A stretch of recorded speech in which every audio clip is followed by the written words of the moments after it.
कितनी जोर की बारिश हो रही है। 2 दिनों से यह बारिश तो रुकने का नाम ही नहीं ले रही है। मुझे लगता है अब जल्दी ही मेरी छत से पानी टपकने लगेगा। तभी उधर से एक शेर बारिश से परेशान होकर छिपने की जगह ढूंढते ढूंढते उसी किसान की झोपड़ी के पीछे बने तबेले में घुस जाता है, जिस तबेले में उस किसान के कुछ गधे बंधे हुए थे। अंधेरा ज्यादा होने के कारण शेर गधों को देख नहीं पाता है और उन्हीं के बीच जाकर खड़ा हो जाता है।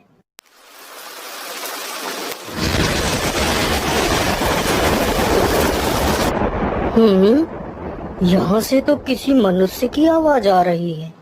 चलो चुपचाप बैठा रहता हूँ, जैसे ही यह आदमी मेरे करीब आएगा मैं इसे खा लूँगा।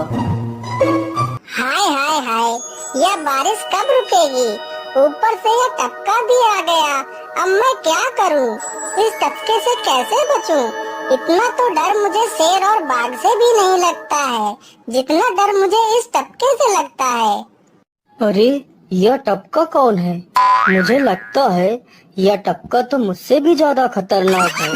अभी तो यह आदमी शेर और बाघ से ज्यादा इस टपके से डर रहा है। चलो जल्दी से मैं यहाँ से निकल लेता हूँ, नहीं तो कहीं टपका ने मुझे देख लिया तो मेरी खैर नहीं। ओहो, अब मैं इस टपका से कैसे बचूं? चलो जल्दी से मैं अपनी मौसी के घर चला जाता हूँ।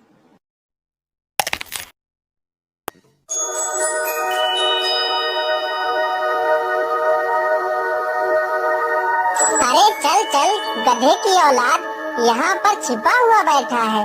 अरे चल जल्दी। अरे ये क्या, जिसका डर था वही हुआ। यह टपका तो मुझ पर हावी हो गया।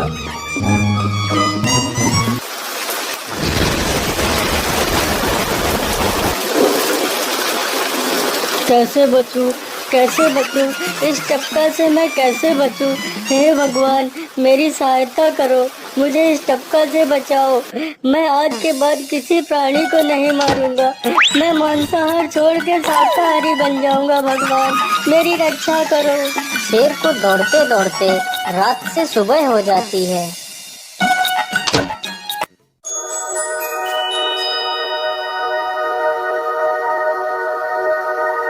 अरे देखो देखो, यह तो शेर की सवारी कर रहा है।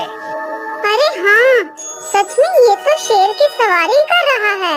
इसे तो डर भी नहीं लगता है। अरे उधर तो देखो जरा, यह आदमी कितना बहादुर है। यह आदमी शेर की सवारी कर रहा है। जिस शेर को देखकर हमारी धोती आगे से गीली और पीछे से पीली हो जाती है, यह तो उसकी सवारी कर रहा है। ये गांव के लोग भी ना पागल हो गए हैं, जो इस गधे को शेर। अरे बाप रे, यह तो सच में एक शेर है। हे भगवान मेरी रक्षा करो, शेर तो मुझे खा ही जाएगा। राम राम राम राम राम, अब क्या होगा? इस शेर से कैसे बचूं? अरे यह तो एक बरगद का पेड़ है, यही अच्छा मौका है। जल्दी से इस बरगद की जड़ पकड़कर ऊपर चढ़ जाता हूँ।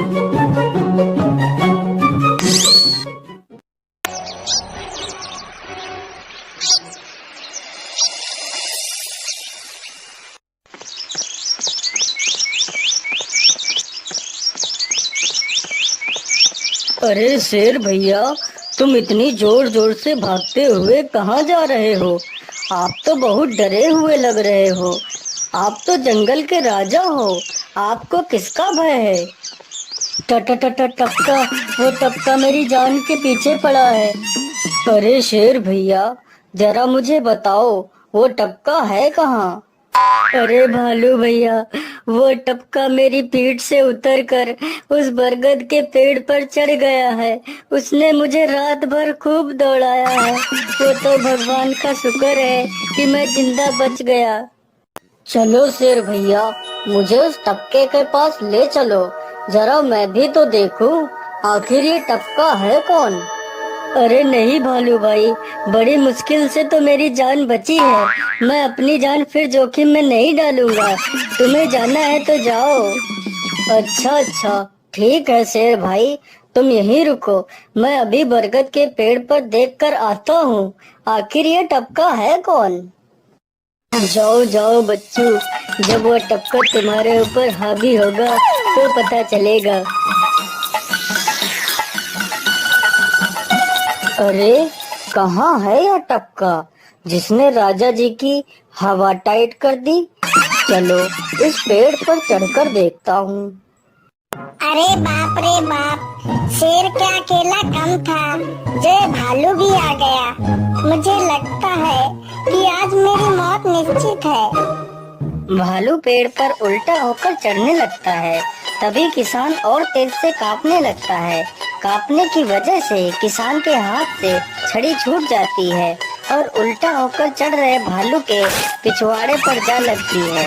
भालू धड़ाम से जमीन पर गिरता है।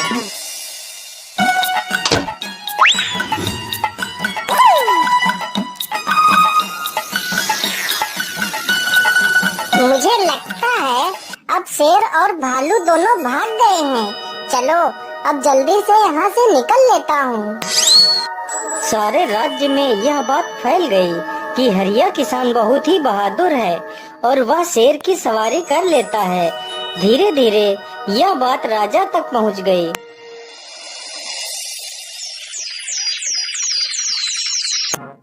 महाराज, क्यों न हम पड़ोस के गांव से हरिया किसान को बुलवा लेते हैं। वह बहुत ही बहादुर है।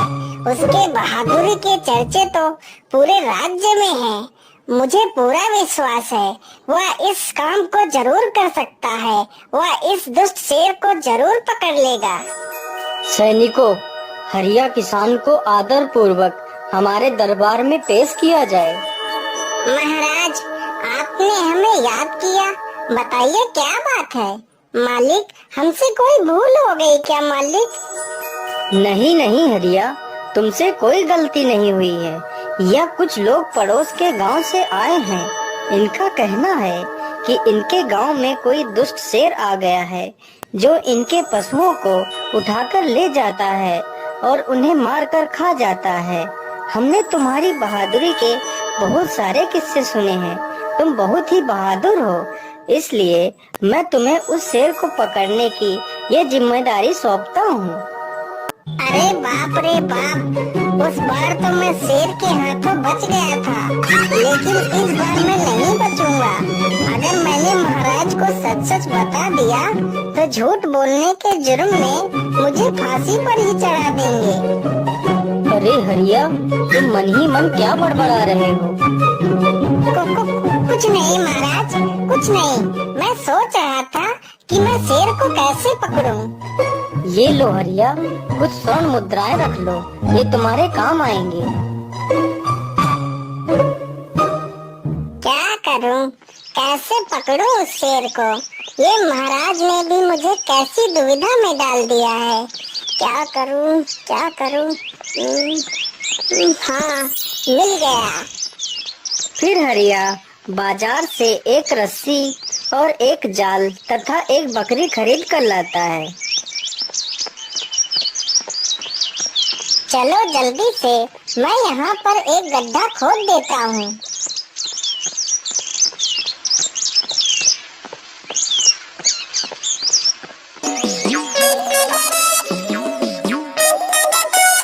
गड्ढा तो खोद दिया। चलो अब जल्दी से इस बकरी को रस्सी से बांध देता हूँ। हरिया ने बकरी को रस्सी से बांधकर गड्ढे में खड़ा कर दिया और जाल को लेकर पेड़ की डाल पर बैठ जाता है। थोड़ी ही देर बाद जब बकरी को भूख लगती है तो वह चिल्लाने लगती है। अरे, यह तो बकरी के चिल्लाने की आवाज है, लेकिन यह आवाज आ कहां से रही है? आसपास तो कोई नहीं दिख रहा है। मुझे लगता है यह आवाज उस पेड़ के पास से आ रही है। चलो चलकर देखता हूँ।